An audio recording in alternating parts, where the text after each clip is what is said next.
மலர் மற்றும் அவள் சுற்றுலா ஒரு நாள். மலை கிராமத்தில் மலர் என்ற சிறுமி வசித்தாள். மலருக்கு இயற்கை மிகவும் பிடித்தது.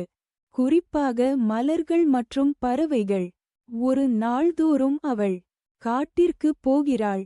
பக்கத்தில் உள்ள அழகிய வானருக்களில் பறவைகள் பாடும் ஒலி கேட்டால் அவளுக்கு அதிக மகிழ்ச்சி ஏற்படும். ஒரு நாள் மலர் ஒரு புதிய பாதையை பின்பற்றி காட்டின் ஒரு அடர்ந்த பகுதிக்கு சென்றாள். அங்கு அவள் சித்திரவதை மற்றும் சிறிய அணில்கள் ஓடும் வீடுகளில் வித்தியாசமான பூக்கள் நிறைந்திருந்தது. அவளுக்கு அப்பகுதி மிகவும் புதிதாகவும் மற்றும் வித்தியாசமாகவும் இருந்தது. அங்கே மலர் ஒரு சிறிய குவிக்கல் விழும் கிணற்றைக் கண்டாள்.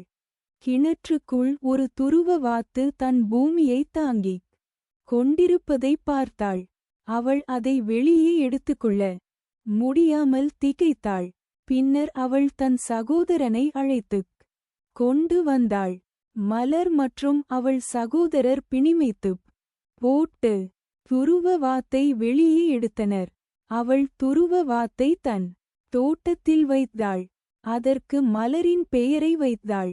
அவளுக்கு அது மிகவும் பிடித்தது. காரணம் அது மலர்கள் போல் அழகாக இருந்தது.